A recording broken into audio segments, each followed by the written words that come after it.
All right, so the next thing that I'm going to talk about is the difference between ionotropic and metabotropic receptors. So again, we are in the advanced neuron review, and this time we're in the second bubble. So this is something that I talk about in my biological psychology class, but I'm not sure that other professors who teach biological psychology make this differentiation.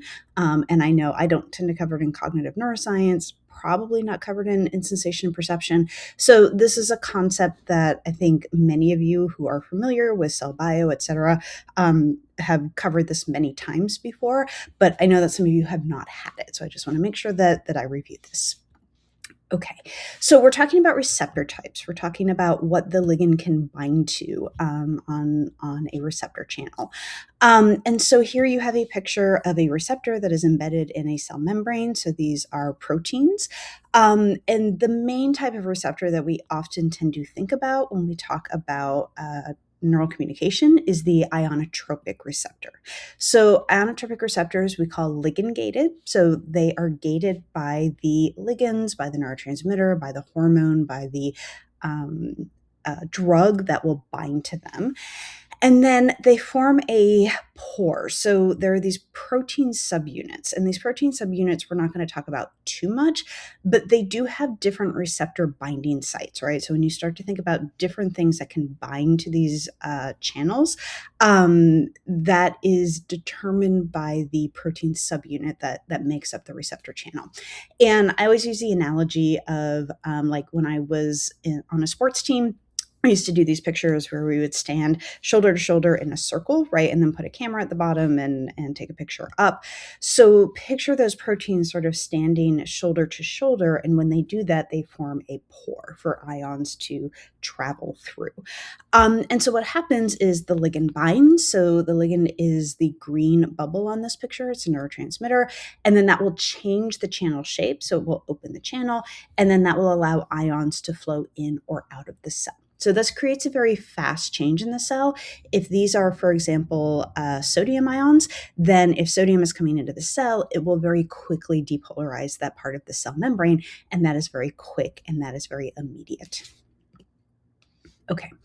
The second type of receptor type are metabotropic receptors, and these are going to be fairly important in psychopharm because many of the receptors that we're going to be talking about are metabotropic as opposed to ionotropic. And metabotropic receptors are different. So instead of a protein where there is a pore or a channel, these are just a single protein unit. So if you look at this picture, you have this sort of green blob here that the neurotransmitter is binding to. There's no pore, there's no place for ions to come in and out. Rather, what happens is there is a G protein, and the G protein has been coupled to the receptor, to the protein. And when the ligand binds, the G protein can dissociate and it can travel within the cell. So that can do a couple of things. One thing that it could do is it could open a ionotropic receptor or channel and allow ions to flow in and out, but it opens it from the inside.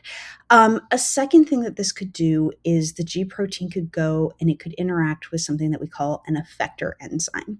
And when it interacts with an effector enzyme, what it will do is it can have this cascading effect where you can start to see changes within the cell. And those changes are much slower than those quick changes that we see from the ionotropic channels, right? So if ions flow in, you get a very fast change in the membrane potential.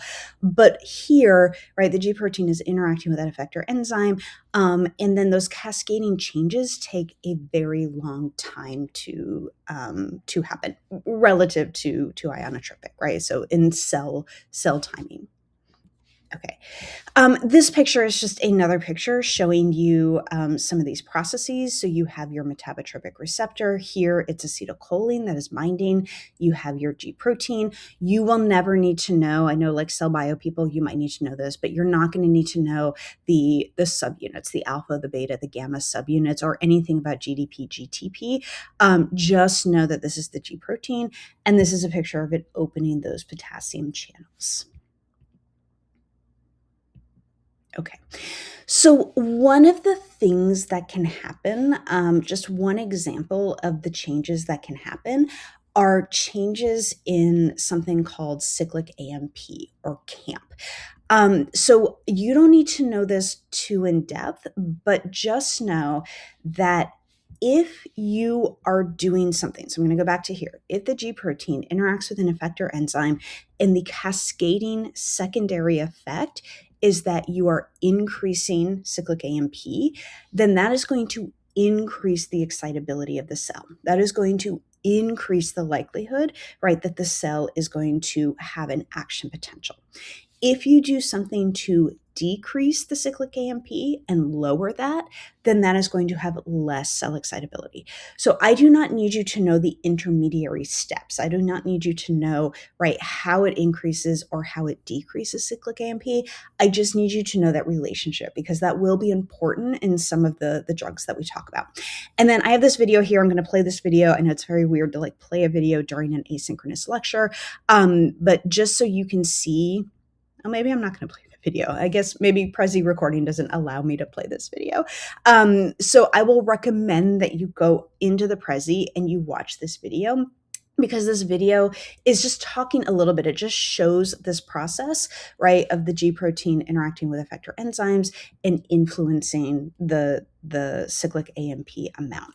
But again, focus on the big picture. I don't need you to know the steps, right? That again, like cell bio, you're probably learning that, but I do need you just to know the relationship between if you are increasing cyclic AMP or decreasing, that's going to increase or decrease cell excitability. And that is a result of binding to those metabotropic receptors.